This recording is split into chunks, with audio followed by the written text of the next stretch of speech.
Prends ça, sale chienne, tu en veux encore. Laisse-moi t'humilier, laisse-moi t'avilir, laisse-moi te salir. J'en ai besoin. Les femmes qui pratiquent l'humiliation, voilà ce dont nous allons parler dans ce 33e épisode du podcast Sodomie la première nuit. Sodomie la première nuit, y avez-vous réfléchi? Vous vouliez le grand amour, il a fui au petit jour. Bonjour, good morning. Je suis Bénédicte Anne, votre love coach depuis 2004. Ici, on parle toujours cash, mais jamais trash, d'amour, de célibat et de schéma relationnel. C'est parti!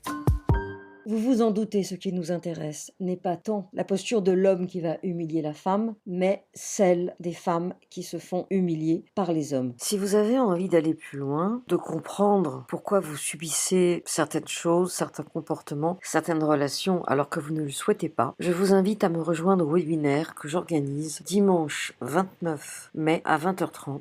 C'est en ligne et c'est gratuit et vous trouverez le lien pour vous inscrire ci-dessous. Alors je pense que la différence entre les hommes et les femmes qui se font humilier n'est pas si importante que ça. Mais je suis convaincue que leurs motivations sont différentes, de par mon expérience sur le terrain. Alors aujourd'hui, je vais me centrer sur ces femmes qui, dans leur pratique sexuelle, acceptent l'humiliation. J'en ai rencontré plusieurs, des femmes tout à fait éduquées, intelligentes, qui avaient travaillé sur elles, et qui étaient les dernières dont on aurait imaginé qu'elles puissent se résoudre à de telles pratiques. Vous allez me dire, oui, j'aime ça, tu comprends, qui es-tu pour juger? Je ne juge pas, mais comme j'ai coaché ces personnes, j'ai toujours vu que derrière des pratiques sexuelles intenses, extrêmes, et qui sortaient de la norme, il y avait des postures qui n'étaient absolument pas anodines. Dans un premier temps, je vous parlerai de l'humiliation, de ce que ça représente, de ce pourquoi elles disent l'accepter. Et dans un second temps, nous irons de l'autre côté du miroir et nous verrons en quoi cette humiliation était nécessaire à cette femme dont on n'aurait jamais pu imaginer en la voyant qu'elle acceptait ce genre de pratique. Les profils que j'ai rencontrés acceptaient d'aller dans des dojos. Elles étaient soit menottées, soit mises en laisse. Ça veut dire qu'elles portaient un collier auquel était attachée une laisse et les hommes les promenaient à quatre pattes. J'ai vu des femmes qui acceptaient, dans des clubs échangistes, de s'allonger sur un billard par exemple, d'ouvrir les jambes et d'accepter toutes les pratiques qui leur étaient proposées, tout ce que leurs mains pouvaient attraper, tout ce que leurs orifices pouvaient absorber. J'ai vu des femmes qui rejouaient des rituels, sadomaso, en étant bien sûr celles que l'on traînait, celles que l'on humiliait, celles qui portaient la laisse ou qui se contentaient d'être à quatre pattes, devaient lécher les pieds du monsieur, qui se laissaient mettre des coups de pied, légers certes, mais quand même, qui étaient inondés de matière, de produits, parfois d'urine, et qui bien sûr étaient insultés parce que pour que la mise en situation fonctionne, il fallait que l'homme puisse la traiter de tous les noms et l'avilir. Une fois de plus, je vous le répète, ce n'est pas dans ce podcast que nous allons comprendre, ou en tout cas tenter de comprendre, ce qui pousse ces hommes à avilir ces femmes, qui ne sont pas des prostituées, c'est très important à entendre. À ce sujet, j'ai créé une formation, Mieux comprendre les fantasmes sexuels des hommes, vous trouverez le lien ci-dessous. Alors je vais partir de pratiques sexuelles d'humiliation, dans lesquelles vous mettrez tout ce que j'ai décrit précédemment, et peut-être, sachant que cette liste n'est pas exhaustive, qu'il y a des choses que je ne suis même pas capable d'imaginer, d'autres auxquelles je n'ai pas pensé. À un moment donné, cette femme se trouve insultée, méprisée, humiliée dans son corps, dans sa chair, à travers le comportement de l'homme. Et lorsqu'elle sort de cette séance, entre guillemets, elle se sent avilie. Et ce ne sont pas des rendez-vous ponctuels avec des hommes qu'elle rencontre uniquement pour ça. Ce sont des partenaires de vie qui vont imposer ces pratiques. Et généralement des hommes moins éduqués qu'elle. Toutes les femmes que j'ai pu coacher et qui ont été humiliées ont le même type de comportement. En revanche, leurs histoires personnelles, ce qui les ont conduites, poussées, programmées pour ça, sont très différentes. Et très souvent, ce que j'ai remarqué, c'est que l'humiliation avait existé bien antérieurement. Elle venait d'un personnage de la famille, qui n'était pas forcément un parent, qui pouvait être une sœur ou un frère. Je pense à une coachée en particulier, son petit frère lui disait « T'es tellement grosse que jamais un homme ne voudra de toi ». Une autre, son frère lui disait disait « Je vais leur dire comment t'es grosse ». Une troisième, toujours le frère, disait « Quand je leur dirai à quoi tu ressembles sous tes vêtements, ils ne voudront jamais te revoir ». Donc il est tout à fait possible que le personnage humiliant ait été un frère ou une sœur. Généralement, l'humiliation émanant des hommes est liée au corps et à la forme et à la séduction. Celle venant des femmes est plus perverse, plus vicieuse, plus subtile. Je pense à une autre coachée qui était traitée de peau de sein doux, grosse pute, par sa mère en permanence. Je pense encore à une autre à laquelle sa mère disait lorsqu'elle se réveillait le week-end « Ah, le porc se lève ». Et bizarrement, ces coachées, lorsqu'elles viennent me voir, focalisent sur un point précis qui est leur difficulté à trouver un partenaire qui leur convienne et ne voient absolument pas que les comportements humiliants qu'elles ont vécus parlent d'elles. Et souvent d'ailleurs, je découvre ces comportements au hasard de la conversation parce que ce n'est pas une question que je vais poser. Bonjour,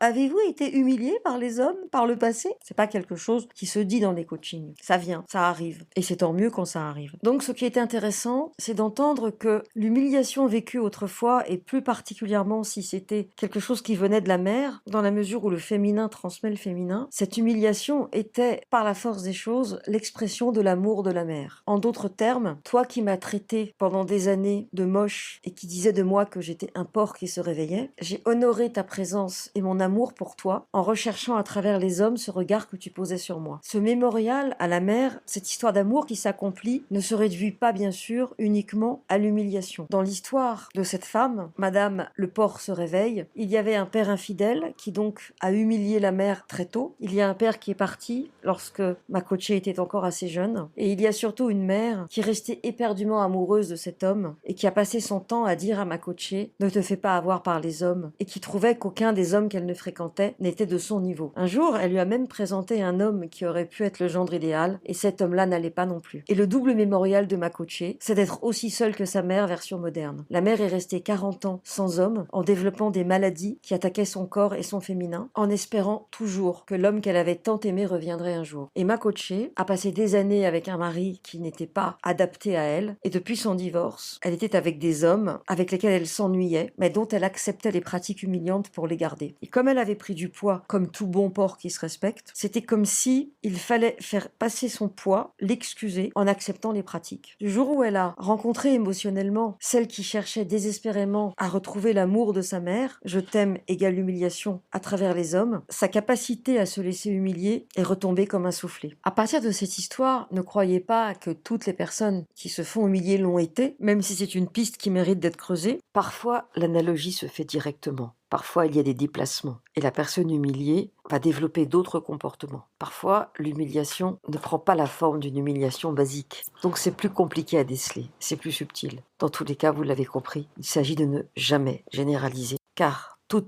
personne qui vit quelque chose de difficile et qui vient consulter doit pouvoir recevoir un soutien sur mesure. Ce que j'ai pu remarquer auprès d'hommes qui avaient des fantasmes de ce type, c'est que celui qui est humilié est le même que celui qui humilie. Alors que je ne suis pas certaine que la réciproque soit vraie. La cruauté des femmes ne passe pas par les mêmes vecteurs que celle des hommes, en tout cas en ce qui concerne l'intime. Si un jour vous avez accepté des pratiques humiliantes, après lesquelles vous vous sentez sali, si vous avez l'impression d'être la Cosette de la sexualité, je vous invite à remonter le fil du temps et à vous demander quand est-ce que vous avez vécu cette humiliation, à quel moment, dans quelles circonstances, et d'écouter s'il y a une résonance entre ce que vous avez vécu autrefois et ce qui s'est passé dans vos expériences sexuelles. Le problème, c'est que c'est souvent très difficile de créer des liens. La coachée dont je vous parle, c'est grâce à la façon dont sa mère l'a traitée de porc lorsqu'elle se réveillait un peu tard le week-end, elle qui par ailleurs était très bonne élève. C'est grâce donc à cette réflexion, elle qui ne sentait rien, que j'ai pu toucher le fait que ce n'était pas normal, mais que pour elle ça l'était. Et donc, quand une femme est humiliée, elle va avoir tendance, comme toute femme qui réalise un fantasme ou qui accepte un fantasme qui n'est pas le sien, à s'ériger en madone du fantasme, en femme libérée, en féministe qui n'a pas à être jugée, et elle va considérer que ce que moi j'appelle de l'humiliation est juste de la ringardise. Ça me fait penser à ces femmes qui reçoivent la visite de leur bandit, de leur bad boy, de leur sex friend, vous l'appelez comme vous voulez, mais qui considèrent que c'est une super partie de plaisir parce que le mec assure, c'est normal, on sait pourquoi les bad boys assurent au lit, et que c'est un bon moment qu'elle passe. Ok,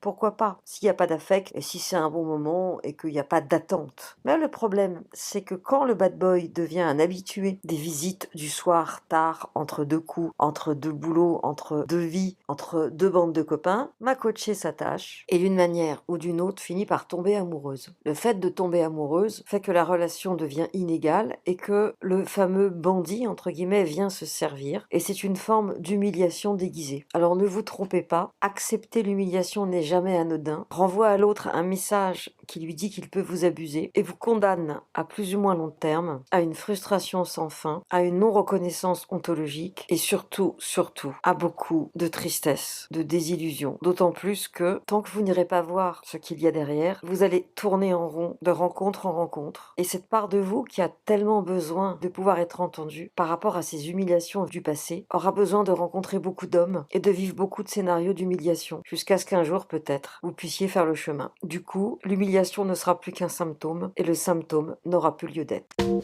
Merci d'avoir écouté ce podcast jusqu'au bout. Il y en aura 2 par mois, les 2e et 4e vendredis du mois. Vous trouverez des infos sur mon site internet www.benedictanne.fr. J'ai aussi une chaîne YouTube dans laquelle vous trouverez plein de contenu. Merci de mettre un commentaire positif pour encourager les podcasts à venir. À dans 2 semaines.